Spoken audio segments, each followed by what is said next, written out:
Hello students, welcome my YouTube channel শিক্ষা সঙ্গম।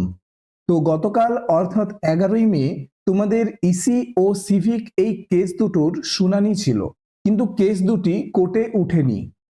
কেন ওঠেনি তা আমি তোমাদের এখন বিস্তারিতভাবে জানাবো, এবং এই কেস দুটির নেক্সট হিয়ারিং ডেট কবে রয়েছে তাও জানাবো।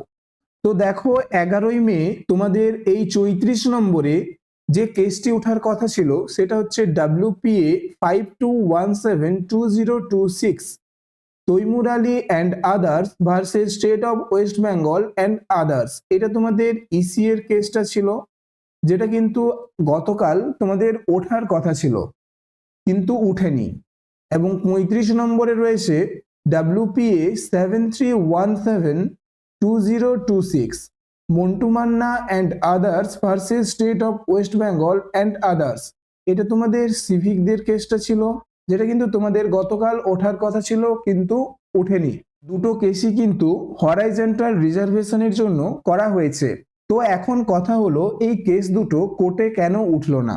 দেখো, পশ্চিমবঙ্গের প্রশাসনিক প্রেক্ষাপটের পরিবর্তন ঘটেছে, অর্থাৎ সরকারের পালাবদল ঘটেছে। ফলে বিগত পশ্চিমবঙ্গ সরকারের আইনজীবীরা এখন আর নেই। অর্থাৎ এতদিন ধরে ওয়েস্ট বেঙ্গলের পক্ষ থেকে, অর্থাৎ রাজ্যের পক্ষ থেকে যে আইনজীবীরা লড়ছিল, সেই আইনজীবীরা কিন্তু এখন আর নেই।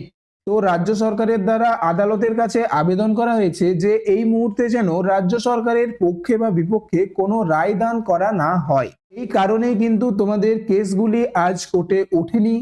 তবে রাজ্য সরকারের আইনজীবীর তালিকা তৈরি হলেই কিন্তু তোমাদের এই কেসগুলি কোর্টে উঠবে, এবং এবার সমস্ত কেসগুলির কিন্তু সমাধান হয়ে যাবে। তো তোমরা এখন দেখে নাও তোমাদের এই কেস দুটির নেক্সট হিয়ারিং ডেট কবে দিয়েছে। দেখো, এটা হচ্ছে তোমাদের কেস নাম্বার হচ্ছে WPA 52172026, অর্থাৎ এটা তোমাদের তৈমুর আলী অ্যান্ড আদার্স ইসি এর কেসটা। এটার নেক্সট হিয়ারিং ডেট রয়েছে দেখো 8 জুন 2026, অর্থাৎ 8 জুন কিন্তু তোমাদের নেক্সট হিয়ারিং ডেট রয়েছে। আর একটা কেস দেখো, মন্টু মান্না অ্যান্ড আদার্স যে কেসটা, সিভিকদের কেসটা, সেটারও দেখো নেক্সট হিয়ারিং ডেট রয়েছে 8 জুন।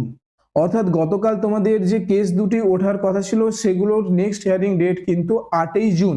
যেহেতু নতুন সরকারের আইনজীবীদের তালিকা করতে সময় লাগবে, তাই তোমাদের মে মাসে অন্যান্য যে কেসগুলো রয়েছে WPA রিলেটেড, তো সেই কেসগুলোরও কিন্তু নেক্সট হিয়ারিং ডেট জুন মাসে হবে। সেটা 8 জুনও হতে পারে, কারণ যতক্ষণ না রাজ্য সরকারের আইনজীবী গঠন হচ্ছে তার আগে কিন্তু তোমাদের কোনো কেসেই কোর্টে উঠবে না।